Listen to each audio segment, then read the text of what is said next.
ஈர்த்து உயிருடன் வாழ்கிற ஆண்டவர் இயேசு கிறிஸ்துவில் என் அன்பிற்கினிய சகோதரிகளே, சகோதரர்களே, பாஸ்கா காலத்தின் 2ஆம் ஞாயிற்றுக்கிழமையாகிய இன்று இறை இரக்கத்தின் ஞாயிற்றுக்கிழமையாகிய இன்று நம்முடைய திருத்தந்தை அவர்களுக்கு நேற்று பிரியாவிடை கொடுத்த கையோடு இன்று நம்முடைய மறை மாவட்டத்திற்காக குருவாக ஒருவரை திருநிலைப்படுத்த இருக்கிறோம். இதற்காக இறைவனுக்கு நன்றி சொல்வோம். திருத்தந்தை மோட்சத்திற்கு போனவுடன் பேதுரு அவரை அன்போடு வரவேற்றார். Welcome Pope Francis. இங்கே மோட்சத்திலே பல செக்டார் இருக்கிறது. வழிபாட்டு செக்டார், பைபிள் செக்டார், அல்லேலூயா செக்டார். நீங்கள் இதில் எதற்கு போக விரும்புகிறீர்கள் என்று கேட்டாராம். போப் பிரான்சிஸ், வேறு ஏதாவது செக்டார் இருக்கா அப்படின்னு கேட்டாராம். அதற்கு பேதுரு, ஆம், சர்வீஸ் செக்டார் இருக்கிறது, கேம்ஸ் செக்டார் இருக்கிறது, குக்கிங் செக்ஷன் இருக்கிறது என்று சொன்னாராம். இதெல்லாம் நான் நல்லா செய்வேன் அப்படின்னு சொல்லி பேதுரு சொன்னாராம். ஆமாம், கரெக்டு தான். அன்னை தெரசாவுக்கு நீங்கள் சர்வீஸ் செக்டாருக்கு தேவைப்படுவீர்கள், தொன்போஸ்கோவிற்கு கேம்ஸ் செக்ஷனுக்கு தேவைப்படுவீர்கள், மார்த்தாவுக்கு குக்கிங்க்கு தேவைப்படுவீர்கள். You are welcome to go there அப்படின்னு சொன்னாராம். அப்படி தன்னுடைய வாழ்விலும் தன்னுடைய விண்ணக வாழ்விலும் எப்படி அடிமட்ட தொண்டராக பணியாற்றிய திருத்தந்தைக்காக நாம் இறைவனுக்கு நன்றி கூறுவோம். இது இறை இரக்கத்தின் ஞாயிறு. இறை இரக்கத்தின் ஞாயிறை திருத்தந்தை புனித 2ஆம் ஜான் பவுல் அவர்கள் ஏப்ரல் மாதம் 30ஆம் தேதி 2000 ஆண்டு சிறப்பு ஜூபிலி ஆண்டிலே அறிவித்தார். அன்றுதான் போலந்து நாட்டை சார்ந்த இறை இரக்கத்தின் பக்தியை வளர்த்தெடுத்த அருட்சகோதரி பவுசினாவுக்கு அவர் புனிதர் பட்டம் கொடுத்தார். அப்படி புனிதர் பட்டம் கொடுத்த கையோடு பாஸ்கா ஞாயிற்கு அடுத்து வருகிற ஞாயிற்றுக்கிழமை திருச்சபையில் இறை இரக்கத்தின் ஞாயிறு, சண்டே ஆஃப் டிவைன் மெர்சி என்று கொண்டாடப்படும் என்று அவர் அறிவித்தார். இறை இரக்கம். திருத்தந்தை பிரான்சிஸும் ஒரு ஆண்டு முழுவதையும் இரக்கத்தின் ஆண்டு என்று அறிவித்தார். Year of mercy. இந்த இறை இரக்கம் என்பது என்ன? இறை இரக்கம் என்பது நற்செய்தி அறிவிப்பின் ஒரு அழுத்தமான நற்செய்தி அறிவிப்பு. நற்செய்தி நூலை எடுத்து வாசித்து நாம் அறிவிக்கலாம். திருப்பலி, அருளடையாளங்கள் கொண்டாட்டத்தின் வழியாக அறிவிக்கலாம். பிரசங்கத்தின் வழியாக அறிவிக்கலாம். ஏழை எளியவர்களுக்கு உதவி செய்வதன் வழியாக அறிவிக்கலாம். இப்படி பல்வேறு வழிமுறைகள் நற்செய்தி அறிவிப்பின் வழிமுறைகள். பிரான்சிஸ் அசிசியார் அவர் மிகச்சிறந்த ஒரு பிரசங்கி. அவர் ஒரு நாள் காலையில் தன்னுடைய துறவு மடத்தில் இருந்த ஒரு நாவிஸ் அவரை அழைத்து, வா என்று போய் நாம் நற்செய்தியை போதித்து விட்டு வருவோம் என்று அழைத்தாராம். அவர் மகிழ்ச்சியாக அந்த நவதுறவிக்கு அசிசியாருடைய பிரசங்கத்தை 1-to-1 கேட்குற வாய்ப்பு கிடைத்தது என்று மகிழ்ச்சியோடு அவர் போனார். அவர்கள் போகிற வழியிலே ஒரு மரத்திலே குருவி கூடு கட்டி இருந்தது. சிறு சிறு குருவிகள் அங்கே உள்ளே இருந்தன. ஆனால் அந்த கூண்டு பீந்து விழுந்து கொண்டிருந்தது. அந்த சின்ன குருவிகள் உயிருக்கு போராடி கொண்டிருந்தன. உடனே பிரான்சிஸ் அசிசியார் அந்த மரத்தின் மேல் ஏறி அந்த குருவி கூட்டை ரிப்பேர் பண்ணி சின்ன குருவிகளில் எல்லாம் உள்ளே குஞ்சுகளை எல்லாம் வைத்து அழகாக அவற்றை பாதுகாப்பு படுத்திவிட்டு கீழே வந்தார். அப்படி அவர்கள் வருகிற பொழுது ஒரு வயதான பாட்டி தண்ணீர் குடத்தை தூக்க முடியாமல் தூக்கி கொண்டு போனார். அப்பொழுது உடனே ஓடிப்போய் அவர் அந்த குடத்தை வாங்கி இவருடைய தோளிலே வைத்து அவருடைய வீடு வரைக்கும் போய் அந்த குடத்தை இறக்கி வைத்துவிட்டு அவர்கள் பயணத்தை தொடர்ந்தார்கள். வழியிலே ஏழைகள் மழை பெய்து கொண்டிருக்கிறது, அறுவடை செய்து கொண்டிருக்கிறார்கள். மழைக்கு முன்னால் கதிர்களை அறுத்து விட வேண்டும். அப்பொழுது அவர்கள் வேகமாக வேலை செய்து கொண்டிருக்கிறார்கள். இவர்களுக்கு உதவி செய்ய வேண்டும் என்று நினைத்து அந்த நாள் முழுவதும் அவர்களுக்கு உதவி செய்துவிட்டு நேரே கோவிலுக்கு போகிறார்கள். பங்கு கோயிலுக்கு முழங்கால் போட்டு ஜெபமும் செய்துவிட்டு திரும்பி விடுகிறார்கள். அப்பொழுது இந்த நவதுறவி கேட்டார், என்ன பிரான்சிஸ், நற்செய்தி அறிவிக்க வேண்டும், போதிக்க வேண்டும் என்று சொல்லி அல்லவா என்னை கூட்டி வந்தீர்கள், இப்படி என்னை வெறுமனே திரும்ப கூட்டி போகிறீர்களே என்று கேட்டாராம். அதற்கு பிரான்சிஸ் சொன்னாராம், நாம் மிக அழுத்தமாக நற்செய்தியை போதித்து விட்டோம் என்று சொன்னாராம். எங்கெல்லாம் இரக்கச் செயல்கள் நடைபெறுகின்றனோ அங்கே இயேசு அழுத்தமாக அறிவிக்கப்படுகிறார்.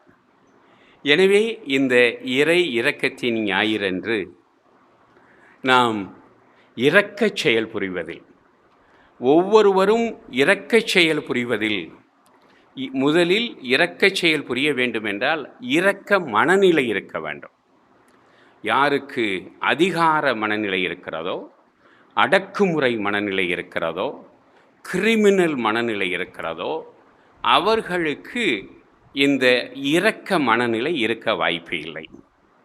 அவற்றை துறப்பவர்களுக்குத்தான் இரக்க மனநிலை இருக்க வாய்ப்பு இருக்கிறது. எனவே இந்த இரக்க மனநிலையை நம்முடைய மறைமாவட்டத்தின் குருக்களும் இருவாள் துறவிகளும் எல்லா பொதுநிலையினரும் கொள்ள வேண்டும். அப்படி நம்முடைய மறைமாவட்டத்தில் இரக்கத்தின் செயல்கள், இரக்கச் செயல்கள் ஆண்டு முழுவதும் நடக்க வேண்டும். இரண்டாவதாக, இன்றைய பாஸ்கா காலத்தின் 2ஆம் ஞாயிறு அழகான வாசகங்களை கொண்டிருக்கின்றன. முதல் வாசகம் தொடக்க திருச்சபை எப்படி பரவியது என்பது பற்றி பேசுகிறது. திருத்தூதர் பணி 5:12 முதல் 16 முடிய உள்ள திருவசனங்கள். அங்கே பேதுரு நடந்து செல்கிற பொழுது அவர் நிழல் பட்டாலும் நோயாளிகள் குணமடைகிறார்கள் என்று சொல்லி அவருடைய நிழல் படும்படி நோயாளிகளை எல்லாம் கொண்டு வந்து அங்கே அவர்கள் சாலை ஓரத்திலே கிடத்தினார்கள் என்று திருத்தூதர் பணி சொல்கிறார். உலக திருச்சபை ஆண்டவர் இயேசு உயிர்த்து விண்ணகம் சென்று தூய ஆவியாரை அனுப்பிய நாளில் திருச்சபை பிறப்பெடுத்தது. அதற்கு பிறகு திருச்சபை வேகமாக வளர்ந்தது. திருச்சபை வரலாற்றை எடுத்து பார்த்தீர்கள் என்றால், எப்பொழுதெல்லாம் திருச்சபை சமாதானமாக, சந்தோஷமாக, பிரச்சனை இல்லாமல் இருக்கிறதோ அப்பொழுதெல்லாம் வேகமாக வளர்ந்ததாக வரலாறு இல்லை. ஆனால் எப்பொழுது பிரச்சனைகள், சிக்கல்கள், குறிப்பாக வேதகலாபனை இருந்ததோ அப்பொழுது திருச்சபை அதிகமாகவே வளர்ந்திருக்கிறார்.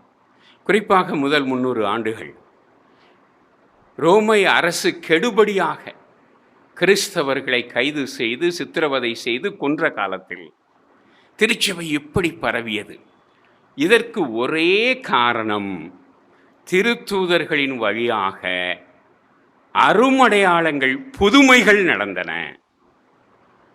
எப்பொழுது புதுமைகள் நடக்கின்றனவோ அப்பொழுது கடவுள் இருக்கிறார், கடவுள் இவர்கள் வழியாக செயல்படுகிறார் என்பதனை மக்கள் புரிந்து கொள்கிறார்கள். எனவே ரோமை அரசினுடைய கெடுபிடிக்கு மத்தியிலும் திருச்சபை புற்றீசல் போல வளர்ந்ததற்கு காரணம் பேதுரு மற்றும் திருத்தூதர்களின் புனிதத்தாலும் அவர்களில் செயல்பட்ட தூய ஆவியாரின் ஆற்றலாலும் விளங்கிய வல்ல செயல்கள்.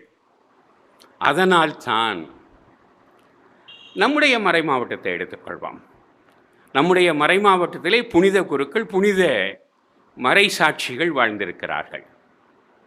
அவர்களால் திருச்சபை வளர்ச்சி பெற்றிருக்கிறார்.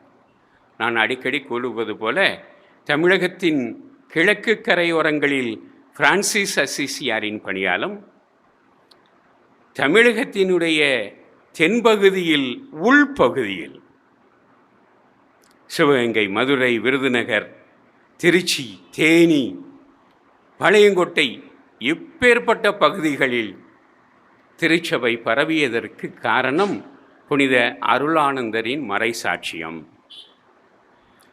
அதற்கு அடுத்து நாம் கொண்டாடுகிற, உருவாகி வருகிற புனித இலவே சுவாமிகள். அவர் வழியாக எத்தனை புதிய கிறிஸ்தவர்கள் வந்தார்கள் என்பதை விட, இந்துக்களும் பிற மதத்தினரும் அவர் செய்த புதுமைகளின் காரணமாக கிறிஸ்தவத்தை மதிக்கிறார்கள், கிறிஸ்தவத்தை வணங்குகிறார்கள். ஒரு உதாரணம், நேற்று எனக்கு ஒரு கடிதம் வந்தது. நம்முடைய மறை மாவட்டத்திலே ஒரு ஊரில் ஒரு இந்து கோவில் அறங்காவலர் அவர் எழுதுகிறார், உங்களுடைய திருத்தந்தை இறந்த செய்தி கேட்டு வருத்தமடைகிறேன், உங்களுக்கு அனுதாபத்தை தெரிவித்துக் கொள்கிறேன். நீங்கள் இந்திய திருச்சபை 9 நாள் இரங்கல் நாட்கள் என்று அறிவித்திருக்கிறீர்கள், துக்க நாட்கள். இந்திய அரசு 3 நாட்கள் அறிவித்திருக்கிறார். எனவே எங்களுடைய மாரியாத்தா கோயிலில் நடக்க வேண்டிய திருநாள் அந்த நாட்களில் வந்தது. நான் எங்கள் அறங்காவலர்களை அழைத்து, இப்படி திருத்தந்தை இறந்த காரணத்தினால் 3 நாட்கள் கழித்து கொண்டாடுவோம் என்று சொன்னேன். எதிர்ப்பு இருந்தது, ஆனாலும் எல்லோரும் இசைந்து கொண்டார்கள். ஆனால் எங்கள் ஊரிலேயே ஒரு வாத்தியாருக்கு ஓய்வு பெறுகிற ரிட்டையர்மெண்ட் ஃபங்க்ஷனுக்கு பிரியாவிடைக்கு அவர்கள் பிரியாணி வைத்து கொண்டாடி இருக்கிறார்கள். இது என்ன நியாயம் என்று எழுதியிருக்கிறார். இப்படி முதல் பகுதிக்கு வருவோம், 2வது பகுதியை விடுவோம். அதெல்லாம் நம்முடைய பிற்கால செயல்பாடுகளுக்கு. முதல் பகுதியிலே எப்படி ஒரு வகையான மத எதிர்ப்பு வளர்ந்து வருகிற சூழலில் பிற மத சகோதரர்கள் எப்படி மரியாதை கொண்டிருக்கிறார்கள், அவர்களுடைய திருவிழாவை திருத்தந்தை இறந்த காரணத்தினால் தள்ளி வைத்திருக்கிறார்கள். இதெல்லாம் நம்முடைய புனித குருக்கள், தந்தை இலவே போன்றர் ஏற்படுத்திய தாக்கத்தின் காரணம். இதுதான் இன்றைய குருத்துவ திருநாளுக்கு நான் சொல்லுகிற செய்திகள். எனவே புனித பேதுருவினுடைய நிழல்பட்ட இடமெல்லாம் நோயாளிகள் குணமடைந்தார்கள். குருத்துவத்தினுடைய வெற்றி அதில்தான் அடங்கியிருக்கிறது, குருத்துவத்தின் உச்சம் அதில்தான் அடங்கியிருக்கிறது, குருத்துவத்தின் மகத்துவம் அதில் தான் அடங்கியிருக்கிறது. அதனால்தான் புதுமைகள் செய்யாத திருச்சபைகளை விட்டு புதுமைகள் செய்கிற பெந்தகோஸ்தே குழுக்களுக்கு மக்கள் மடைமடையாக மாற்றம் பெறுகிறார்கள். எனவே புனிதம் என்பது, புனிதத்தின் வழியாக வல்ல செயல்கள், அவைதான் திருச்சபையை வளர்த்தெடுத்திருக்கின்றன. திருவெளிப்பாடு 1:10 நம்முடைய மொழிபெயர்ப்பிலே ஞாயிற்றுக்கிழமை ஆகிய அன்று என்று போட்டிருக்கிறது. ஆனால் மூலத்திலும் பிற மொழிகளிலும் ஆண்டவருடைய நாளாகிய அன்று, on the day of the Lord. இங்கே நம்ம மொழிபெயர்ப்பில் திங்கக்கிழமைன்னா ஞாயிற்றுக்கிழமை அன்று என்று சொன்னால் திங்கக்கிழமை மாதிரி செவ்வாய்க்கிழமை மாதிரி என்று அர்த்தமாகிவிடும். ஆனால் ஞாயிற்றுக்கிழமைக்கு மட்டும், கிறிஸ்தவ அகராதியில் மட்டும் ஆண்டவருடைய நாள், த டே ஆஃப் த லார்ட் என்று பெயர் இருக்கிறது. அது திருவெளிப்பாட்டு நூலிலிருந்து வருகிறது. யோவானுக்கு அருளப்பட்ட திருவெளிப்பாட்டில் நிகழ்ந்தது. ஆண்டவருடைய நாள் என்று ஏன் ஞாயிற்றுக்கிழமை அழைக்கப்பட்டது? அன்று ஆண்டவர் இயேசு உயிர்த்தெழுந்தார். எனவே அந்த உயிர்ப்பின் செய்தியை ஆண்டவருடைய நாள் என்ற வார்த்தை சொல்லுகிறது. எனவே இந்த உயிர்ப்பு தான் எல்லாவற்றையும் புரட்டி போட்டது. சந்தேகம், பயம், அச்சுறுத்தல் இவற்றையெல்லாம் புரட்டி போட்டு வீரர்களாக கோழைகளை மாற்றியது இயேசுவினுடைய உயிர்ப்பு.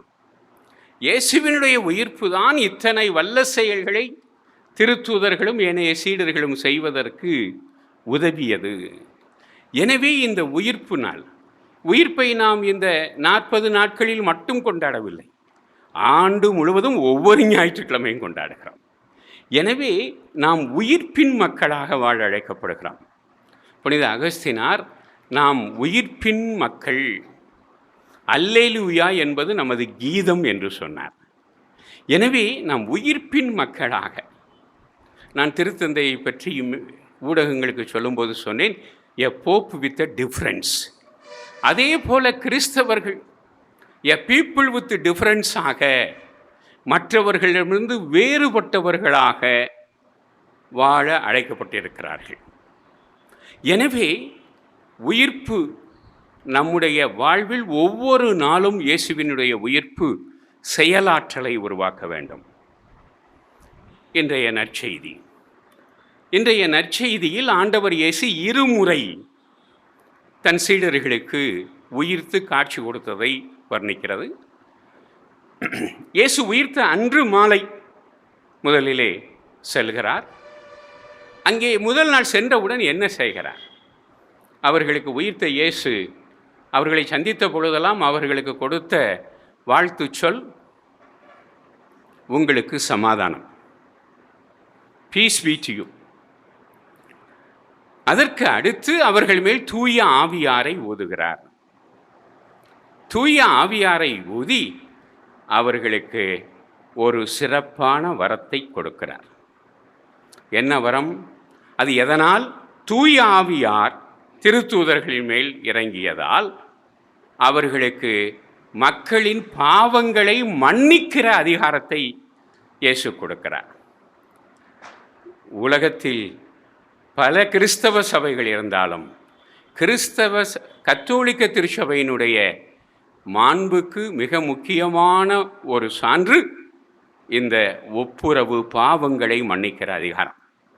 ஆண்டவர் இயேசுவே திருச்சபைக்கு பாவங்களை மன்னிக்கிற அதிகாரத்தை கொடுத்திருக்கிறார். 19, 20வது நூற்றாண்டுகளிலே தான் மாடர்ன் சைக்காலஜி வளர்ந்தது. இந்த மாடர்ன் சைக்காலஜியினுடைய தந்தை என்று அழைக்கப்படுகிறவர் சிக்மண்ட் ஃப்ராய்டு. அவருடைய உடனடி சீடர் கார்ல் யூங். அவர் மிகப்பெரிய உளவியலாளர். அவர் வாழ்ந்தது சுவிட்சர்லாந்து. அங்கே நிறைய மனநோயாளிகள் வந்து கொண்டிருந்தார்கள். எல்லோரும் கிறிஸ்தவர்கள். ஒன்று புராட்டஸ்டன்ட்களாக இருப்பார்கள் அல்லது கத்தோலிக்கர்களாக இருப்பார்கள். அப்பொழுது அவர் ஒரு எண்ணிக்கை எடுத்தார். எம்புட்டு புராட்டஸ்டாண்ட் வரான், எவ்வளவு கத்தோலிக்கர் வரான். அதிலே 90% புராட்டஸ்டாண்டுகள், 10% மட்டும் கத்தோலிக்கர்கள். இந்த 90%த்தில் யாரும் மோசமான மனநோயாளி என்று பார்த்தால் அதுவும் அதிக எண்ணிக்கையில் புராட்டஸ்டாண்டுகள். அதற்கு என்ன காரணம் என்று அவர் முடிவுக்கு வந்தார். கத்தோலிக்க திருச்சபையில் பாவசங்கீர்த்தனம் இருப்பதால் மனநோயாளிகள் இல்லை,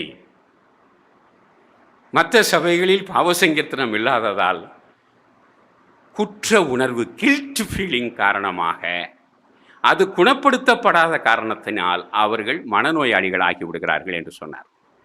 எனவே கத்தோலிக்க திருச்சபைக்கு உலகின் நலனுக்காக உயிர்த்த ஆண்டவர் இயேசு கொடுத்த மிகப்பெரிய கொடை பாவ சங்கீர்த்தனம். எனவே இந்த பாவ சங்கீர்த்தனத்தை குருக்களும் பல மணி நேரங்கள் கொடுக்க வேண்டும். அதற்கு உதாரணங்கள் கடந்த காலங்களிலே இருந்திருக்கின்றன. பிரான்ஸ் நாட்டிலே கூரே ஆஃப் ஆர்ட்ஸ் என்று அழைக்கப்பட்ட புனித ஜான் மரிய வியானி, நம்முடைய மறை மாவட்டத்தில் அருள் தந்தை லூயி மரி லெவே, எப்படி பாவ சங்கீர்த்தனத்தின் வழியாக மனிதர்களை ஆற்றுப்படுத்துவது, குணப்படுத்துவது, கடவுளோடு மீண்டும் ஒருங்கிணைப்பது. இந்த பணியை குருக்கள் ஆற்ற வேண்டும். மக்களும் இந்த பாவ சங்கீர்த்தனத்தை ஆர்வத்தோடு தேடிச் செல்ல வேண்டும். பல மணி நேரங்கள் ஆர்ட்ஸ் நகரிலே மக்கள் காத்து கிடப்பார்கள். தந்தை ஜான் மரிய வியானியிடம் பாவ சங்கீர்த்தனம் செய்வதற்காக. இன்னும் கூட சில இடங்களுக்கு சென்றால் புனிதமான குருக்கள் இருந்தால் அரை மணி நேரம் 1 மணி நேரம் நாங்கள் வரிசையிலே நிற்க வேண்டும். அப்பொழுதுதான் அங்கே செல்ல முடியும். எனவே இந்த பாவ சங்கீர்த்தனத்தை நம்முடைய மக்கள் உயிர்த்த இயேசு கொடுத்த மிக பெரும் கொடையாக கொள்ள வேண்டும். அதனை பயன்படுத்தி கொள்ள வேண்டும். அதற்கான அழைப்பையும் நேரத்தையும் குருக்கள் கொடுக்க வேண்டும். இப்படி இந்த பாவத்தை மன்னிக்கிற கொடையை உயிர்த்த இயேசு திருச்சபைக்கு கொடுத்திருக்கிறார். அடுத்த வாரம் மறுபடி வருகிறார். முதல் வாரத்தில் நம்ம ஊருக்காரர் இல்லை, திதிம் என்ற தோமா. அதனால இயேசு உயிர்த்தாருங்கிறத அவர் நம்பலை. அப்புறம் அவர் பேசின சவுடாலாம் நமக்கு தெரியும். ஆண்டவர் இயேசு வந்து நேர அவரை மீட் பண்ணுறார். தோமா, இங்கே வா, உன் விரலை இடு, விசுவாசமற்றவனாய் இராதே, விசுவாசம் கொள். உடனே அவர் போய் கையை விடலை. சில ஃபோட்டோவில் போட்டு அதை தப்பாக போட்டு வச்சுருக்கானுங்க. அவர் போய் கையை விடுற மாதிரி கையெல்லாம் விடலை. உடனடியாக இயேசு சொன்னவுடன், என் ஆண்டவரே, என் கடவுளே என்று விசுவாச அறிக்கை செய்தார் தோமா. இதுவரை நாம் வழக்கமாக கேட்ட செய்தி. இப்போ என் கேள்வி, ஏன் தோமையார் இயேசுவை மிஸ் பண்ணார்? முதல் முறை இயேசு தன் சீடர்களுக்கு காட்சி கொடுத்த பொழுது ஏன் இயேசுவை அவர் மிஸ் பண்ணார்? காரணம் என்ன என்று சொன்னால், அவர்கள் சீடர்கள் குழாமில் இல்லை. எனவே யாராவது கத்தோலிக்க திருச்சபையினுடைய குழாமில் இல்லாமல் அங்கே இங்கே பெந்தகோஸ்தேன்னு போனால் you will miss Jesus Christ. இயேசுவை மிஸ் பண்ணி விடுவீங்க. எனவே இந்த கத்தோலிக்க திருச்சபையினுடைய தோழமையில் தான் ஆண்டவர் இயேசு பொதுவாக சீடர்களுக்குத்தான், தன்னுடைய திருச்சபைக்கு காட்சி கொடுத்தார். அரிதாகத்தான் மகதலா மரியா போன்றவருக்கு. எனவே இப்படி நாம் நம்முடைய கத்தோலிக்க அல்லது குருத்துவ தோழமையிலிருந்து வெளியேறினால் we will miss Jesus Christ. இயேசுவை இழந்து விடுவோம். அப்புறம் இரண்டாவது முறை எப்பொழுது தோமா இயேசுவை கண்டுகொண்டார்? அவர் மீண்டும் இந்த கத்தோலிக்க தோழமைக்குள் வந்தபோது. எனவே இந்த கத்தோலிக்க திருச்சபைக்குள் வருகிற பொழுதுதான் உயிர்த்த இயேசுவை கண்டுகொள்கிறோம். உயிர்த்த இயேசு நம்மோடு பேசுகிறார். உயிர்த்த இயேசு நமக்கு ஆசி வழங்குகிறார். எனவே இந்த கத்தோலிக்க திருச்சபை மிக மிக முக்கியம். இதை விட்டு போனவங்க எல்லாம் ஏமாளிகள் என்று தான் சொல்ல வேண்டும். எனவே இந்த கத்தோலிக்க தோழமை என்பது இங்கே தான், இந்த திருச்சபை தான் ஆண்டவர் இயேசு கிறிஸ்து ஏற்படுத்திய திருச்சபை. அதிலிருந்து மற்ற திருச்சபைகள் பிரிந்தவை. எனவே இப்படி புனித தோமா போல நாம் கத்தோலிக்க தோழமை, கிறிஸ்தவ தோழமையிலிருந்து வெளியே சென்றால் நாம் இயேசுவை கண்டுகொள்ள இயலாத சூழல் ஏற்படும். அதற்கு மாறாக கத்தோலிக்க தோழமையில் இருக்கிற பொழுதுதான் இயேசுவை நாம் காண முடியும். நம்முடைய திருத்தொண்டர் ஸ்டீஃபன் மிக அழகான ஒரு விருது வாக்கோடு இங்கே தன்னுடைய குருத்துவ பணியை ஆரம்பிக்கிறார். நம்முடைய மறைமாவட்டத்தின் விருது வாக்காக எதிர்நோக்கின் திருப்பயணிகள். இந்த எதிர்நோக்கு ஆங்கிலத்தில் ஹோப்பு, தமிழில் எதிர்நோக்கு. இந்த எதிர்நோக்கு என்பது என்ன? இருளடைகிற நேரத்திலும் ஒளி வரும் என்று நம்புவது, இருள் போய் பகல் வரும், காலை வரும் என்று நம்புவது, இருளின் மத்தியில், சோர்வின் மத்தியில், நோயின் மத்தியில் நம்பிக்கை கொள்வது. ஒரு கைதற்ற போட்டி பிரான்ஸில் அதுக்கு 2 கை போனவங்க போனேன். ஒவ்வொருத்தருக்கும் ஒரு கை போயிடுச்சு. 2 பேரும் போனேன். இப்போ எந்த நம்பிக்கையில் போனான் ஜெயிப்போம்னு? பெரிய பணத்தொகை அறிவிக்கப்பட்டிருந்தார். ஆரம்பித்தாங்க. எல்லோரும் கைதட்டினார்கள். 1 மணி நேரம், 2 மணி நேரம், 3 மணி நேரம், 5, 6 மணி நேரத்துக்கு பிறகு கரங்கள் ஓய ஆரம்பித்தன. ஒரு 10 மணி நேரம் கழிச்சும் ஒருத்தர் மட்டும் தட்டிக்கிட்டு இருந்த மாதிரி இருந்துச்சு. அப்போது நடுவர்கள் அவங்கள யார்ப்பா எந்திரிப்பா அப்படின்னார். இவங்க 2 பேரும் எந்திரிச்சான். ஒருத்தனுக்கு இடது கை இல்லை, இன்னொருவனுக்கு வலது கை இல்லை. 2 பேரும் 2 கையும் வச்சு தட்டிக்கிட்டே இருந்ததுனால அவர்கள் சோர்வடையவில்லை. எனவே எவ்வளவுதான் துன்பம் துயரம் வந்தாலும் நம்பிக்கையை இழக்காமல் இருப்பது அதுதான் எதிர்நோக்கு. இதுவும் கடந்து போகும். 2வது முறை கொரோனா வந்தபோது நம்மளாம் தப்புவோம்னு நினைச்சிங்களா? ஆனால் அதுவும் கடந்து போனது. எனவே எல்லா துன்பங்களும் கடந்து போகும். அந்த எதிர்நோக்கின் அடிப்படையில் எனக்கு ரொம்ப பிடிச்சிருந்தது. வழக்கமாக எங்கேயாவது இயேசுவினுடைய வார்த்தைகளிலிருந்து ஒரு விருது வாக்கை எடுப்பாங்க திருத்தொண்டர்கள். இவர் யாருடைய வாக்கை எடுத்திருக்கிறார் என்று சொன்னால், சக்கரியாவின் பாடலிலிருந்து, சக்கரியாவினுடைய பெனடிக்டோஸ் என்ற அழகான பாடல், அந்த பாடலிலிருந்து இவருடைய விருது வாக்கை எடுத்திருக்கிறார். தூய்மையோடும் நேர்மையோடும் வாழ்நாளெல்லாம் அச்சமன்றி அவர் திருமுன் பணி செய்ய. ரொம்ப அழகாக சக்கரியா சொன்னார். அதை இவர் புரிந்திருக்கிறார் என்று நம்புகிறேன். தூய்மையோடும் நேர்மையோடும் பணி எப்படி செய்யணும்? தூய்மையோடும் நேர்மையோடும். குருத்துவ பணி கன்னிங்காக செய்ய முடியாது. குருத்துவ பணியை அப்படி இப்படி செய்ய முடியாது. தூய்மையோடும் நேர்மையோடும். காரணம், தூயவருக்கு செய்யப்படுகிற வழிபாடு, தூயவரின் பெயரால் மக்களுக்கு செய்யப்படுகிற தொண்டு, அதனை தூய மனமற்ற நிலையில் யாரும் செய்ய முடியாது. தூய்மை, இந்த தூய்மை என்ன, எங்கிருந்து வருகிறது? அடிப்படையில் உணர்வில் இருந்து வருகிறது. தூயதாக உணர வேண்டும். வள்ளுவர் மனத்துக்கண் மாசு இளன் ஆதல் அனைத்தரன் ஆகுல நிறுவர். மனசில் மாசு இல்லாமல் இருந்தீன்னா அதுதாப்பா தூய்மை. எனவே தூய்மை என்பது மனதில் மாசு இல்லாமல் இருப்பார். யாரையும் தப்பு தண்டாவாக நினைக்கப்படாது, வயசுக்கு ஏற்ற மாதிரி யோசிக்கப்படாது. எனவே யாருடைய பொருளையும் கவர வேண்டும் என்று நினைக்கக்கூடாது. அப்படியே கையை பிடிச்சி காலை பிடிச்சி மேலே வரலாம்னு நினைக்கக்கூடாது. எல்லாம் தூய்மையோடும் நேர்மையோடும். இந்த தூய்மை என்று சொல்லுகிற பொழுது உண்மை அங்கே இருக்கிறது. உண்மை இல்லாமல் தூய்மை இருக்க முடியாது. இந்த உண்மை இது என்ன? முழு உண்மை. சில பேர் ஹாஃப் ட்ரூத் பேசுவான். ஹாஃப் ட்ரூத் ஆங்கிலத்தில் சொல்லுவாங்க, half truth is dangerous, more dangerous than lie. பொய்யை விட ஆபத்தானது பாதி உண்மை. அதுக்காக எல்லா உண்மையும் எல்லா இடத்துலையும் சொல்ல வேண்டிய அவசியம் இல்லை. ஆனால் சொல்ல வேண்டிய இடத்தில் பாதி உண்மையை சொல்லக்கூடாது. எனவே முழு உண்மை பேச வேண்டும். எனவே அதுதான் உண்மை உள்ளது முழுமை.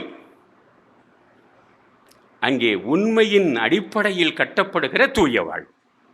இந்த நேர்மை, நேர்மை, நேர்கோட்டில் செல்வது, குறுக்காக செல்வதில்லை, குறுக்கு கோடுகளில் செல்வதில்லை.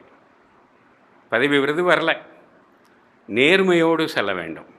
அப்படி இப்படி இருந்து அதை இதை அடைஞ்சிடலாம்னு நினச்சா சில சமயங்களில் வெற்றி பெறலாம், இறுதியில் தோல்வி. ஆனால் நேர்மையோடு செல்கிற பொழுது காலம் கடந்தாலும் கடவுள் அதனை கொடுப்பார்.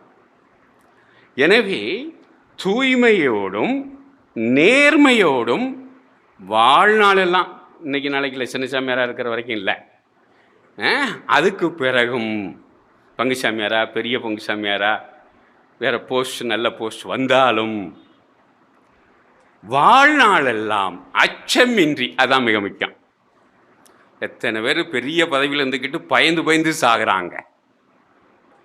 அச்சமின்றி எப்பொழுது நாம் அச்சம் இல்லாமல் இருக்க முடியும்? தூய்மையும் நேர்மையும் இருந்தால் அச்சமின்றி பணி செய்யலாம்.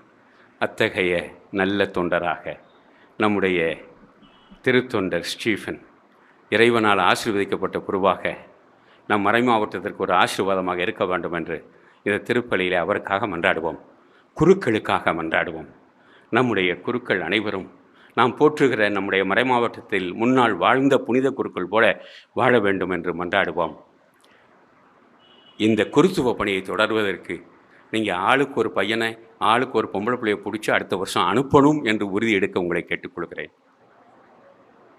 செய்ய மாட்டீங்க. பாதிக்கு பாதி. இதில் 1/3 பகுதி வந்தாலும் சிஸ்டர்ஸ் சபையெல்லாம் மூடின கான்வெண்ட்டை மறுபடி திறந்துடலாம். எனவே திருச்சபையை உயிர்த்த இயேசுதாமை காப்பாற்ற வேண்டும்.